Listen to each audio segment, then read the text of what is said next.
अव्यवहार्यम, अग्राह्यम, अलक्षणम, अचिंत्यम, अव्यपदेश्यम, एकात्म प्रत्यय सारम, प्रपंचोपशमम, शांतम शिवम अद्वैतम, चतुर्थम मन्यन्ते स आत्मा स विज्ञेय।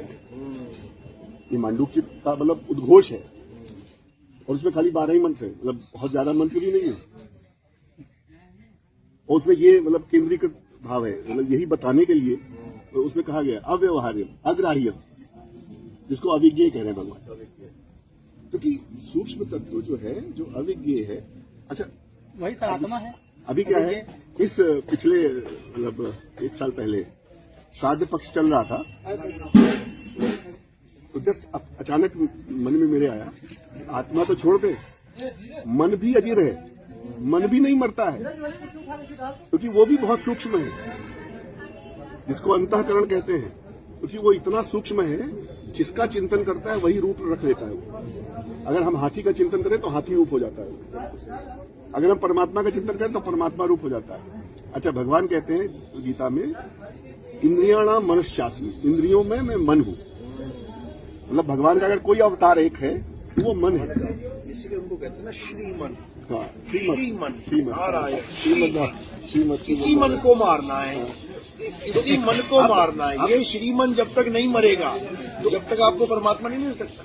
तो अब इसको सुन के श्रीमान मारने का एक तरीका है, श्रीमान बना बैठा है। जब श्रीमन श्रीमान बना बैठा। क्या बात है, क्या बात है, क्या बात या है। में ब्रह्म जीव और माया, और श्रीमती मती परमात्मा का, क्या बात है। ये मन और मति है ना, ये मैं इनको कुछ बोलना चाहूंगा। ये मन और बुद्धि का खेल है सारा। इजाजत है तो मैं बोलूं। हाँ बोलो। साहब ने रास्ता मार्ग पे चलना सिखाया, हाँ। लेकिन साहब की दया रही मेरे ऊपर, जो मैं आप तक पहुंचा। तो ऐसा नहीं है। देखो ऐसा ही होता है, पुराना गुरु जो होता है ना, पुराना ज्ञान देने वाला, वही आगे का रास्ता खोलता है। 10वीं का गुरु ही आपका 11वीं का द्वार खोल सकता है, 11वीं का गुरु 11वीं का द्वार नहीं खोल सकता। आपको तो 2 साल तो लगे। 11वीं के गुरु के पास चले जाओ, गुरु के द्वार खोल दो, फिर एडमिशन ले लो, वो क्या कहेगा, 10वीं का सर्टिफिकेट दिया पहले। अगर 10वीं का सर्टिफिकेट है तो तुझे 11वीं में एडमिशन मिलेगा, तो दरवाजा किसने खोला, 10वीं वाले। गुरु जी कुछ तो प्राइमरी का ज्ञान लिए बैठे खाली खाली प्राइमरी ज्ञान लिए बैठे हैं। मन को कैसे मारा जाता है? मन को मारने की विद्या ही कबीर साहब के पास है जी। ये मन ना ब्रह्मा जी से मरा, ना विष्णु जी से मरा, ना शंकर जी से मरा। अरे माया महा ठगिनी हम जानी, केशव के कमला बन बैठी और शिव के भवन भवानी, योगी के योगिन बन बैठी, ब्रह्मा के ब्रह्मानी। माया को तो बगल में बैठा रखा है और कह रहे हो कि मन मर जाएगा, कभी नहीं मरेगा। अच्छा, सत्ता तो कह रहे हैं कैसे मरेगा? मन को मार गगन चढ़ जाई, मान सरोवर बैठ नहाई। जब ये भेद समझ में आ जाएगा जीवात्मा के, तब मरेगा ये मन। क्योंकि ये मन कहाँ से ताकत ले रहा है? जीव से ही ताकत ले रहा है। ये जीव से ही ताकत लेके जीव को ही गुलाम बना दिया इसने। साहब जो है यहाँ कह दिया कि मेरे नैहर की उल्टी दी। अभी किसी दरवाजे बैठ जाओ और 3 ना कह दो राम नाम सत्य है, सत्य बोलो मुक्त है, राम। अरे लाठी उठाएगा और कहेगा अभी दौड़ा लेगा, वो दौड़ा लेगा, छोड़ेगा नहीं। राम नाम से नफरत हो गई है लोगों को। वो कहते हैं जन्मदिन में मत बोल देना राम नाम। क्यों नहीं बोल देना? वहाँ भैया जय बोलना, वहाँ भैया की जय बोलना। भैया गए तो भी मुंह बन जाएगा। क्या गए भैया जय बोलो। क्यों? राम नाम वाले ही अपने बर्थडे में या अपने किसी त्योहार में या अपने किसी अच्छे खुशियों के पलों में राम नाम सत्य है नहीं बोलते जी। राम के ही पुजारी वो डरते उससे हैं, डरते हैं। कहते बताओ, जो ये सत्य जयकारा 24 घंटे होना चाहिए, उसको कहते हैं ये मरने का कलमा है। पे लगाओ, क्या है? मरने का कलमा है, मरने का कलमा है। इसको मरने का कलमा बोल दिया कि मरे में केवल बोला जाता है। राम नाम सत्य है, वो 24 घंटे। तब साहब कबीर सत्य है, साहब कबीर साहब कहते थे, कभी झूठ हो ही नहीं सकता। कबीर साहब कहते थे कि साच कहा तो मारन था मैं, झूठ कहा पति आई।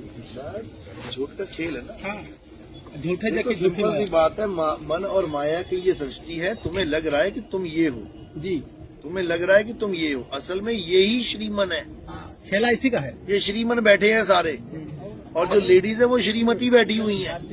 ये मन साकार रूप में आदमी है और निराकार रूप में माया, ये साकार रूप में माया औरत है। मन और माया की सृष्टि है। गीता में बोला है, हे अर्जुन, मैं ही हर गर्भ में, प्रकृति के गर्भ में बीज रोपण करता हूँ। कैसे करते हैं बताओ? कृष्ण जी आगे बीज रोपण कर रहे हैं क्या? कैसे कर रहे हैं भाई? हमारी दादियां, हमारी नानियां, हमारी पड़नानियां, हमारी लकड़ नानियां, उनके गर्भ में बीज किसने स्थापित किया? कृष्ण जी आए थे क्या? कृष्ण जी आए थे। वो तो कह रहे हैं गीता में कि मैं ही प्रकृति के गर्भ में बीज डालता हूँ। प्रकृति मतलब क्या है? ये माया ही प्रकृति है भाई। अष्टांगी ही प्रकृति है। अष्टांगी के मतलब ये नहीं कि हाथ बना दिए अष्टांगी। अष्टांगी जिस दिन समझ में आ गया ना, उस दिन धरती हिल जाएगी सबकी। अष्टांगी को बना दिया शेरा वाली माता। अष्टांगी का मतलब है 8 अंग है जिसके। कौन है? 5 तत्व 3 गुण अष्टांगी है। 5 और 3 8, ये सब अष्टांगी ही बैठी हैं। 5 तत्व है तुम्हारे पास, 3 गुण है, तो तुम अष्टांगी हो। ये माया, इसीलिए काया को माया बोला गया है, समझे? इसलिए साफ बोला गया है बिल्कुल। जब तक मन और माया का खेल खत्म नहीं होगा, जब तक तुम्हारा खेला कभी शुरू हो ही नहीं सकता। क्योंकि तुम जानते ही नहीं खुद को मैं हूँ कौन, तो खेल क्या शुरू करोगे अपना? हम तो जानते ही नहीं हम कौन है। हम मन और माया मान के बैठे हैं। बस ये मैं हूँ, ये मेरी घरवाली है। अरे ये तू भी नहीं है ना, वो तेरी घरवाली है। ईश्वर अंश जीव अविनाशी, तू भी एक अविनाशी जीव है, वो भी अविनाशी जीव है। तो बता तू आदमी और वो औरत कैसे हो गए? क्योंकि जीव तो कभी मरता ही नहीं है, आदमी और औरत मरते हैं। आदमी और औरत मरते हैं, इसलिए जीव आदमी औरत है ही नहीं। बात इतनी सी है। काल का खेला है सब। अच्छा, ओम सत्यनाम सुमिरनी। ठीक है, बोलो बोलो। इसमें सर जी एक है, 2 बाड़ियां हैं, बहुत बड़ी बड़ी बाड़ियां हैं। तो आपको जब कभी समय मिले तो इन पे प्रकाश डालना अपनी तरफ से। बहुत बढ़िया, बहुत बढ़िया। बेटा इसको मेरी बैग में डाल दो। सत्य हरिभजन जगत सब सपना, ये कौन बोल रहा था? शिव जी। पार्वती कहाँ मिली थी उनको? शिव जी को पार्वती कहाँ मिली? विवाह में मिली, सपने में मिली। जगत सब सपना, जगत में तो मिली जी।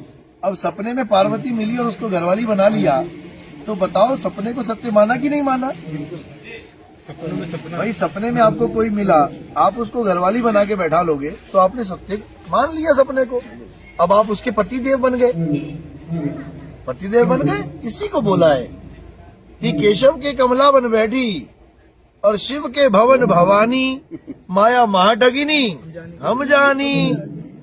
बस यही दिक्कत है, जो माया के स्वामी बने बैठे हैं, हम उनको माया से परे समझ रहे हैं, हम उनको परमात्मा मान रहे हैं। परमात्मा ही माया से परे है। अरे ये जीव भी माया से परे नहीं है।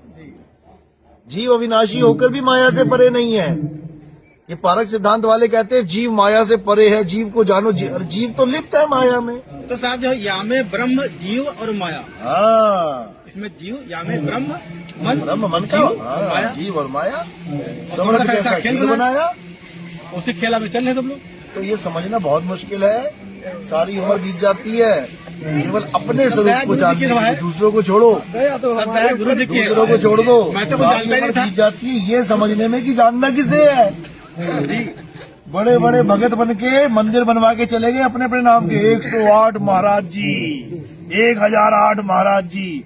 महाराज जी को ये भी नहीं पता लगा सारी उम्र करना क्या था, करना क्या था, करके क्या चला गया। मंदिर अपने बन गए, दुनिया बर्बाद करके चला गया, पीछे लाखों लोग लग गए। क्या करके गया? मंत्र जप के गया जी। अब बाद में मंदिर में फिर बैठे हैं ऐसे तो वही समझा रहे हैं साइड कि में। जिन भगवानों के मंदिर बने हैं उनको उसके खुद मंदिर नहीं पता बैठे, करने क्या आए थे। थे। सबसे बड़ी दिक्कत तो ये है कि उनको प्रेम था मंदिर से। ये सब जीवन खत्म हो जाता है ये समझते समझते। करने क्या आए हैं? तो क्या करना है? आत्मज्ञान, आत्मज्ञान। अब आत्म क्या है? आत्म शब्द जहां भी लग गया समझ जाओ सारी दुनिया खत्म होगी तुम्हारे लिए, बस तुम ही तुम बचे। हो गया? चलो फिर आज आत्मज्ञान खोलते हैं। बोलिए परमपिता परमात्मा की जय। सतुरबंदी छोड़ कबीर साहिब की जय। सभी संतों की जय। सभी भक्तों की जय। आज के आनंद की जय। सकल अंश को बंदी साहिब।